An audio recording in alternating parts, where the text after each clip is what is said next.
Welcome to my list fairy. Today we're doing another tier list. This time is Tears Over the Kingdom bosses. Roll the intro.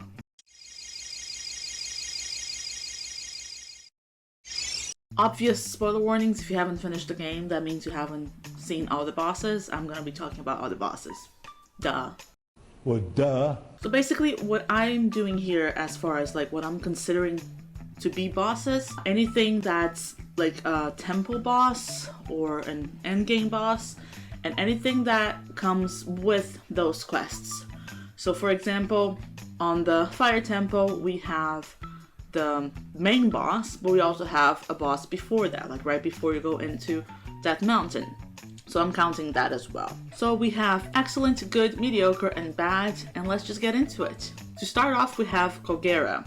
Now Kogera, to me, is amazing, incredible, kind of flawless, and I say that for a few different reasons. First of all, just the whole atmosphere of the boss is incredible, especially because it's designed to be the first boss. Of course, you can do the bosses in any order, but if you do this first, it's kind of epic. Like your introduction to Tears of the Kingdom bosses, it's pretty cool. The music is amazing, and it has one of my favorite things in life, which is it's a boss that you can kill in different ways. Yes, there is like a designed, intended way for you to do the boss, which is technically, as far as I'm aware, you have to glide through the ice rings, the ice circles, but you can do the whole boss without doing that. You can do it with arrows. I love when a boss doesn't make you defeat it in one specific way, and we're going to be talking a lot about that throughout this list, because some of these bosses will do that to you, and I wasn't impressed with some of them. So we're gonna put Kogera on excellent, and if you disagree, you're wrong. Okay, our second boss here is Moragia. I don't know why I said it like that, but basically the boss that you fight before you go into Death Mountain. This boss blew my mind. It blew my mind because honestly, I haven't met a single person who didn't think that this was like one of the most epic moments of the game. The music of this boss, the fact that you have to use the Zonai Wing, it feels like a different game almost, but not in a bad way. I wish it was longer. Like that's my only gripe with it, because basically it's like 3 shots and you're done. So I do wish it was longer, but that doesn't take away from its excellence. So this is gonna be an excellent. Next we have Marble Goma, and this is when we start going downhill a little bit. I didn't dislike this boss. I remember walking into it and thinking like, this feels like a Metroid boss. And that's a good thing. I love Metroid. And it just had that kind of vibe. But it was like extremely simple. But Kogera was easier and it was still better. So the level of difficulty doesn't necessarily mean that it's a better boss. Do you know what I mean? Also, sorry about the light situation. My window keeps like the curtains. There's wind.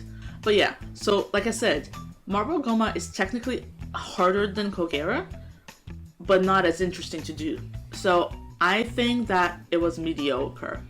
Again, I don't dislike it, but it's probably like the least exciting boss to rematch. Although it does have competition, and we're gonna get to it soon. So the next one is the Sludge Like, or is it Sludge Like or Sludge Like? I think there's just one like. I struggle with this, and I mean, if you've seen my gameplay videos, you know I died. And I don't think it was like a skill issue. I think it was because Sidon's ability is horrible. The second time I beat the game, I just killed it with an Oppo spear, and it was way easier.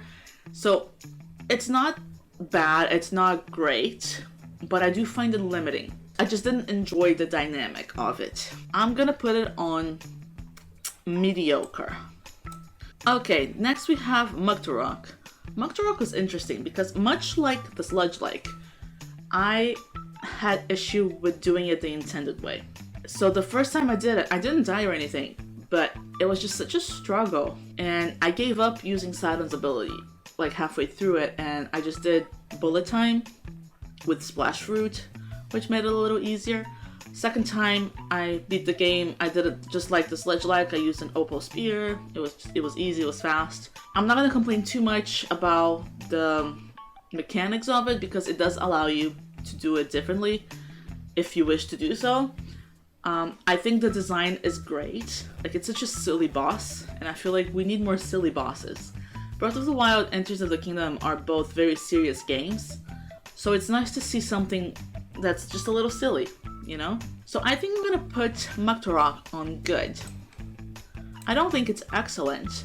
I do think it's a little annoying, especially when you're rematching it in the depths and you don't have the gravity situation and you can go into bullet time whenever you want. But it's good. It's a good boss. Okay, next is Queen Gibdo. And I have like major issues with this boss. Major issues. I died so many times, but that's not why I don't like it. My main issue with Queen Gibdo is the thing I've been talking about, which is it corners you into beating it in a specific way. And I hate that. I hate it. Both Breath of the Wild and Tears of the Kingdom are games that encourage you to be creative. With this boss in particular, it is very hard to be creative. Like, it's very laid out how you're supposed to do it. You know, you're supposed to use Riju, who's never next to you, by the way. And then on the second phase, you're supposed to explode the things, the hives, and then the light, you can use the light to deflect. I didn't want to do it that way because I just didn't enjoy all the little sections, and it's almost like it's hand holding you through it, and I just didn't enjoy it, so I just tried to do it a different way. I just went for the queen with my weapons, with topazes and stuff like that, and I got it eventually, but it shouldn't have been that hard. Like, the boss shouldn't box you in so much, because it's almost like as soon as you deviate from the intended way, everything is just clunky and doesn't really run smoothly, if that makes sense. It's like the game is thinking like, oh, what are you doing? Like, you're not doing what you're supposed to be doing. And I hate that feeling. You might say like, the reason why you struggle doing it in a different way is because you're not that good. And that could be it. That could be it.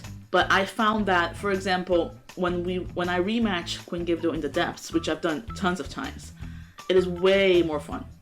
Way more fun. Because the arena isn't limited anymore. And you can literally do it so many different ways. So yeah, bad. I'm not even sorry. Okay, next is Phantom Ganon, and I'm talking about the boss fight at the end of the Hyrule Castle quest thing. I really like this fight. I like it a lot. I remember I wasn't expecting it at all. When I first played, like, I finished, finding Zelda, the puppet, around the castle. And I got to the sanctum and there was the cutscene and all. And then when Ganondorf appears, like, the cloudy, big version of him, I was like, what am I about to fight? Like, what is happening? I thought maybe that was endgame. I remember being really scared and thinking, like, I'm not ready. There's such a vibe to it, such an atmosphere that the game builds up around that fight. I love that there are 2 rounds of Phantom Ganons, because, like, you defeat all 5 and then, like, there's round 2 that's even harder. I love that it's in the sanctum and that you get to do different things. Like, you can bullet time from the staircase. You can just go straight into combat. I love the drops, amazing drops that you get from it. It's just a great fight. I think this is excellent. Okay, next we have the Seas Construct. And I'm not gonna go on about the same issue again, I'm just gonna mention it. I have the same issue with the Seas Construct that I have with Queen Gibdo. It is very limited in the way you can do it. It tells you, like, you have to do it this way. Put a weapon on Minoru's right hand, put a weapon on Minoru's left hand, rocket in the back, and that's it. And if you try to do anything different, it doesn't really work. It even has the gloom on the floor, so you can't even climb out of Minoru to do it differently if you want to. And I find that annoying. I don't think it's as bad as Queen Gibdo, because at least there's a purpose behind the limitation, if that makes sense. It's construct versus construct, so it makes sense lore-wise that it would be limited. Queen Gibdo doesn't have that excuse.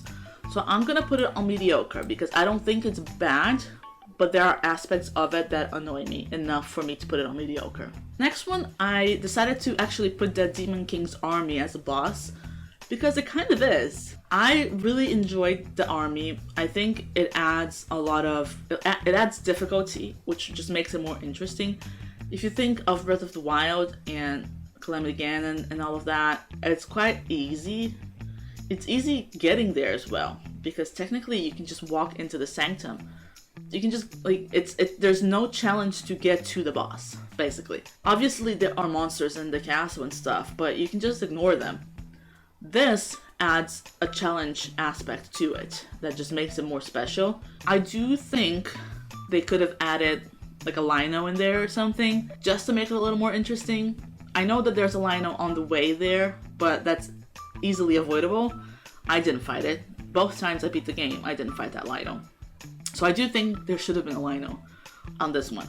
But I can understand why they didn't, because not every casual player is gonna be able to defeat a silver lino, you know? But I still think they should have done it. Anyway, I'm gonna put it on good. Next we have Ganondorf, and oh, he looks so good, doesn't he? I'm considering the 3 phases here. So when he gets hydrated again, then when he turns into like Demise, and then the phase 2 of that transformation. So yeah, 3. That's what I'm counting as this picture here, basically. And I really liked this fight. I like that. I remember doing it for the first time, and I was hitting the first phase, and I was thinking, this is weird. It's going down too quickly, the health. This is weird. Not that it was like super easy the first time, but it was too easy for what it was supposed to be. So I love that there are phases. Like, when you think of Calamity Ganon in Breath of the Wild, technically he has 2 phases of attacks, but it's always the same thing you're staring at. So I love that there's just a total physical change in the fight. I like that the stages come back. It's just a really good and like well-designed fight. I think I'm gonna put it on excellent, honestly. I am. Yeah. And then last but not least, we have the Demon Dragon. The Demon Dragon serves its purpose. As a boss, it's kind of like Dark Beast. You're hitting the spots. It's more of like a, what did they used to call Dark Beast? Glorified cutscene.